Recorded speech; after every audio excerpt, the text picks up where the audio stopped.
All right, and so we're going to be talking about deltoid ligaments, looking at acute repairs as well as chronic reconstructions. What's the difference and when do we fix them?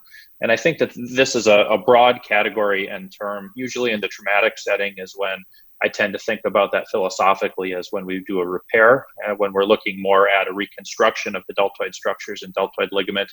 I see that often in the chronic setting where the tissues are attenuated, can be with or without a flat foot. And so we'll kind of go through those and help understand what really is entailed in the different types of repairs versus reconstruction. I think it's important for us to really understand the anatomy, and that when we say deltoid ligament, we're really talking about a constellation of ligaments that support the medial ankle and hindfoot structures. And this is inclusive of the tibiospring and the spring ligament itself. I think Dr. Bull will highlight on that in his talk a little bit later, but our philosophy on this is that this is, a continuous organization of soft tissue reinforcement for the ankle and hindfoot. The deltoid ligament isn't an isolated ligament itself, but rather several ligaments who serve multiple purposes to help stabilize the medial hindfoot and the medial ankle. When we're looking in the traumatic setting, where I'm typically looking to do the acute repair type techniques, it's important to understand the trauma that's really going on in these cases. I think arthroscopy in several of these cases can be very helpful. The image on the left, this is a patient who had a simple Weber B fibula fracture that did have some medial pain. And when they have medial pain, that's when I will bias toward doing a arthroscopy before I move forward with the ORIF of the fibula and potentially the deltoid ligament repair as well. It's important to clean out a lot of this acute synovitic hemorrhagic synovitis out of the joint and to lavage the ankle joint as well of some of the inflammatory cytokines which are present. Additionally, it's important to have a thorough inspection of the medial gutter. The image on the right side there on the bottom, that is the talus, and that's kind of looking down into the medial gutter there, and you can see the fibrillated ligament there avulsed, and the tibia, the medial malleolus, is on the far left side of the screen, and you can see that the ligament is actually pulled away. And so this you can dynamically stress with direct visualization in the operative room while you're looking at it arthroscopically, and you can take probes and instrumentation to actually determine how extensive that tear is, getting and sweeping underneath the entire medial malleolus in some instances, at which point a repair is necessary. So here's an example of a simple Weber B, really not much going on. The fibula's already been fixed. Clear space looks normal. The medial clear space, the tibial plafond looks normal, and there's congruency through the joint. What we see here with valgus stress, though, is that we're able to expose the deltoid injury, which is present. And so this is not actually just a simple Weber B fracture, but rather a bimalleolar equivalent with deltoid ligament tear. And some of the old theory and thought on this, which largely came out of the traumatology side of orthopedics rather than the foot and ankle reconstructive side, was that the deltoid ligament would heal itself. Once you had fixed the fibula, it couldn't really go anywhere, and you just let those things scar on its own. As you're watching through the literature and anecdotally speaking with surgeons who have a greater emphasis, at least in the United States, on foot and ankle specific surgery rather than global broad orthopedics, the tendency is starting to trend towards much more stringent criteria to go ahead and fix the deltoid ligament in these cases when there is acute trauma to it, rather than to let it scar in on its own. So I tend to have a very low threshold to think about the deltoid ligament, clinically palpate that area before I see the patient, or when I see the patient in the office before we go to surgery, to determine, is there ecchymosis there, is there soft tissue effusion there, is there instability there, is there pain there? And if those things are present, I have a high likelihood that I'm going to also be doing a ligamentous repair of the deltoid at the time I fix the fibula, even if it's a unimalleolar, relatively simple fibula fracture like is shown here. There is still soft tissue injury on the medial side. Dr. Reb alluded a little bit in his questions to to I think this paper as well, looking at some short-term results following ruptured deltoid ligament with acute fracture fixation of the fibula. In about half of these, there are 78 patients, about half were repaired directly and about half were not repaired. What they found is with those who had the deltoid ligament repair, they had an improvement in the medial clear space with that repair. And then more importantly, it correlated to clinical outcome differences also when the syndesmosis was involved. And so that's what Dr. Reb was talking about, where he'll include a superficial deltoid ligament repair in the instances when he's doing the syndesmosis. There's literature-based evidence that shows us that there's an improvement clinically when those structures are correlated. And I think the deltoid ligament is involved a far greater percentage of the time than we appreciate in a lot of these traumatic ankle fractures. And so when we look at this intraoperatively, what we typically see, the image on the right, this is a common mechanism for the deltoid type tear that we see with a lateral based fracture where the medial malleolus is not fractured, and that's a sleeve type tear off of the tibia. It's technically pretty simple to repair these, and it's quite obvious when you get in there. And the thing is, you'll have a little bit of a retinacular layer that actually overlies the ligament. And so you can't just look at that and say, okay, I can't see the tibia right away. I see tissue, so the deltoid ligament is fine. As soon as you incise through that little bit of retinacular layer, you'll fall right into the hole that is the medial malleolus, and you'll find the wispy fibers of the deltoid ligament, the mop ends essentially. I tend to use two small all suture anchors to repair this. I try to have them oriented off axis of each other, which is demonstrated in the central picture. One oriented more toward the navicula, thinking about the tibiospring or the tibionavicular branch of the superficial deltoid, and then one oriented more from the medial malleolus down toward the sustentaculum, which would more represent the tissues of the deep deltoid ligament. So I try to do both of those. And then you can see the repaired product on the right side.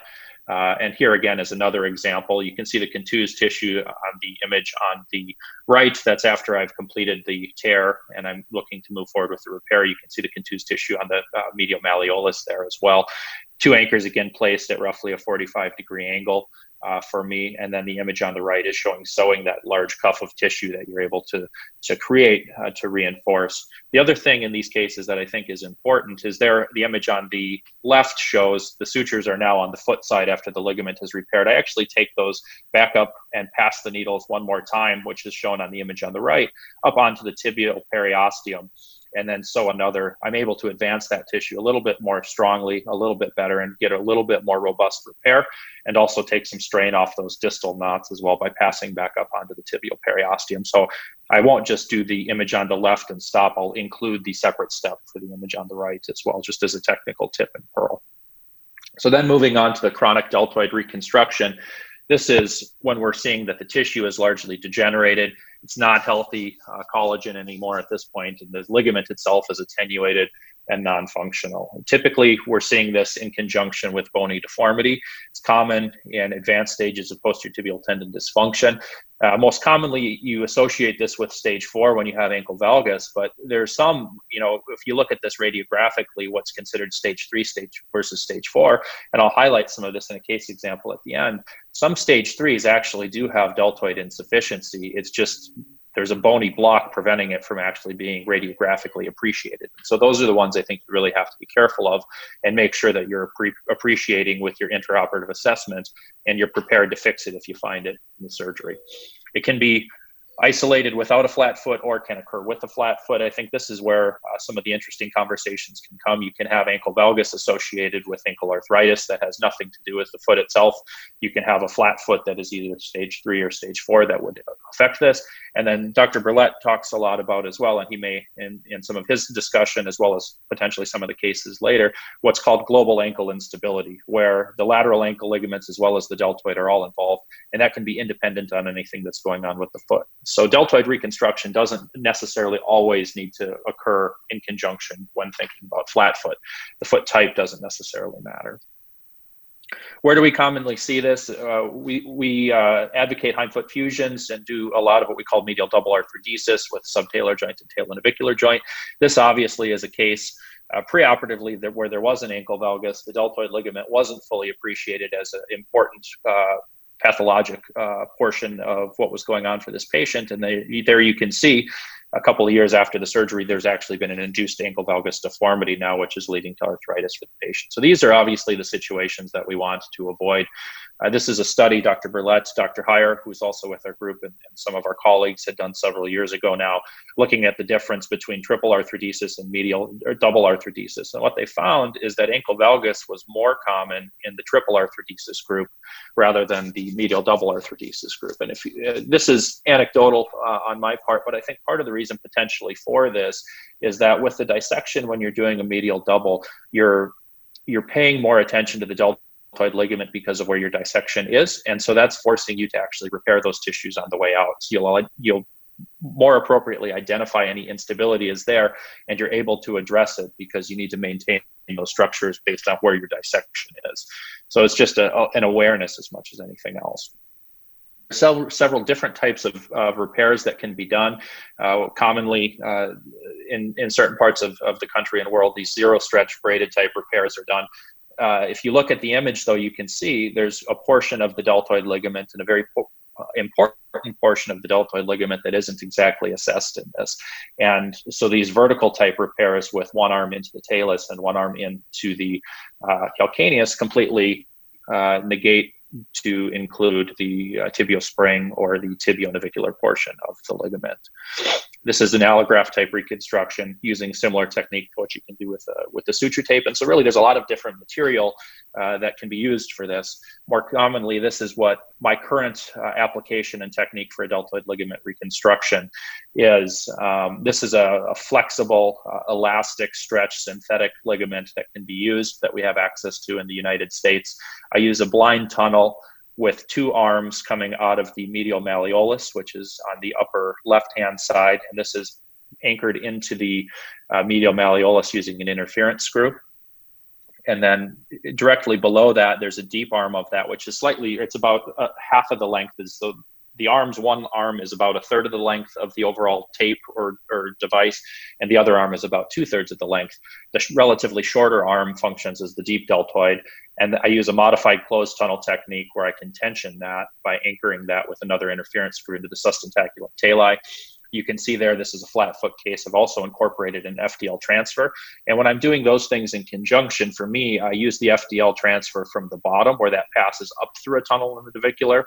And I will take the superficial or tibionavicular portion of the ligament and I will pass that from the top down and tension those two structures against each other. So I'll do my ligamentous repair, oppose the tension with my FDL transfer, and then use a single interference screw within an open tunnel in the navicular to anchor those in place. And then centrally, you can see then I've taken what passes through the bottom of the navicular in terms of the synthetic tape that I use and anchor that back up to the tibia, again, reinforcing further this kind of broad band of tissue that is the number of ligaments that include the deltoid.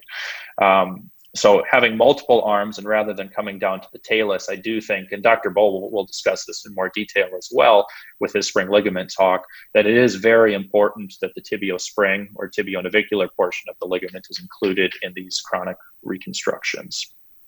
Again, just looking at the anatomy as a reminder of the different structures we're trying to recreate, including both the deep and superficial components of the deltoid, and highlighting that it is important to extend out to the navicular rather than just negate that and only focus on the talus and calcaneus. Here's an example based off of what it would look like radiographically where we're including that. And again, here on the bottom, you can include a spring ligament reconstruction in that area as well, incorporating the same tissues. And this again was done with medial double arthrodesis. The other thing that's important to note is we have to protect the deltoid ligament after it's repaired as well. And that's how we're going to be able to maintain long-term viability of our repair so that it doesn't loosen and attenuate over time. And the importance in these cases of appropriately stabilizing the medial column is paramount.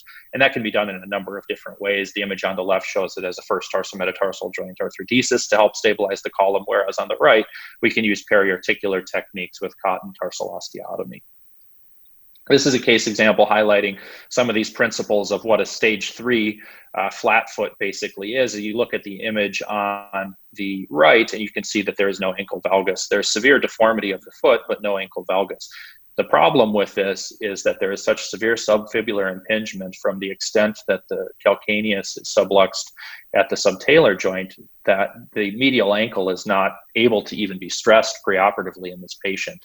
And so really the deformities need to be reduced, and it's an intraoperative assessment where then you're prepared to repair the deltoid ligament or actually reconstruct it with the technique just showed if you do that, because you're not going to necessarily be able to determine before surgery how severely that deltoid ligament is damaged. And this is, so technically is a stage 3 PTTD with an insufficient deltoid ligament. And you can see how severe the subluxation of the calcaneus at the subtalar joint is. After surgery, this is what it looks like. Again, not much to see here in terms of the reconstruction itself, but the main thing is to highlight the point of it. And this patient actually had the same on both sides. And it's after you do your subtalar fusion and you do your osseous work with the talonavicular and subtalar fusion, then go back and stress the medial ankle and look for any gapping, widening, or even sometimes you can assess the tissues just looking at them if they are going to be weak and need to be repaired. So in conclusion, acute repairs and chronic reconstructions are very different. I do think acute repairs can quickly and easily be taken care of with a couple small suture anchors. Chronic reconstructions, I do not think suture anchors alone are sufficient to use that tissue and to reconstruct that tissue with. In bimalleolar equivalent ankle fractures, I do feel it's appropriate to fix the deltoid, especially when the syndesmosis is also involved. We should be opening the medial ankle as well. Chronic reconstructions, this is where I think the tissue is just too fatigued and damaged. You need to use tissue augmentations, whether that's a synthetic zero stretch or stretchable implant, or if it's an autograft or allograft, that's up to the surgeon ultimately. And then it is really important that we appropriately protect that soft tissue reconstruction as well by using the appropriate osseous procedures to back that up. Thank you.